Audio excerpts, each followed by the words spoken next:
জমি নিয়ে আইনি জটিলতার জেরে গত 5 বছর ধরে পাটুলি মৌজায় থমকে নিউ গড়িয়া বিমানবন্দর মেট্রো প্রকল্পের কাজ। এই পরিস্থিতিতে বন্ধ হয়ে থাকা নির্মীয়মান মেট্রো প্রকল্পের কাজ চালিয়ে যাওয়ার জন্য আদালতের সবুজ সংকেত পেল মেট্রো রেল। সোমবার মামলার শুনানিতে বিচারপতি জয়মাল্য বাগচি বলেন, জনগণের স্বার্থে এই ধরনের কাজ হয়, এতে মানুষের সুবিধে হয়, এতে বাধা দেওয়া জনবিরোধী কাজ, এটা অনুচিত। পাটুলি মৌজায় অবিলম্বে প্রকল্পের কাজ শুরু করার জন্য মেট্রো রেল কর্তৃপক্ষকে নির্দেশ দিয়েছে আদালত।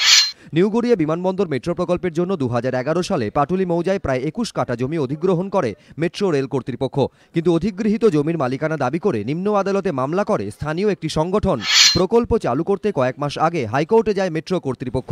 এদিন সওয়াল করতে গিয়ে মেট্রো রেলের আইনজীবী বলেন, প্রকল্পের কাজ থেমে যাওয়ায় বিপুল আর্থিক ক্ষতির সম্মুখীন হতে হচ্ছে, প্রকল্পের খরচ বেড়ে যাচ্ছে, কবে কাজ শেষ হবে তা নিয়ে সুনির্দিষ্ট তথ্য দেওয়া সম্ভব হচ্ছে না, প্রকল্প চালু করতে হাইকোর্ট হস্তক্ষেপ করুক। মেট্রো রেলের এই আবেদনে এদিন সাড়া দিল হাইকোর্ট। স্থানীয় যে সংগঠনটি নিম্ন আদালতে মামলা করেছিল তাদের উদ্দেশ্যে বিচারপতির নির্দেশ, প্রকল্পের কাজ এগিয়ে নিয়ে যেতে মেট্রো রেলকে সব রকমের সহযোগিতা করতে হবে। 4 সপ্তাহ পর ফের এই মামলার শুনানি। এই সময়ের মধ্যে সংশ্লিষ্ট সব পক্ষকে হাইকোর্টে হলফনামা জমা দিতে হবে। সৌভিক মজুমদার, এবিপি আনন্দ, কলকাতা।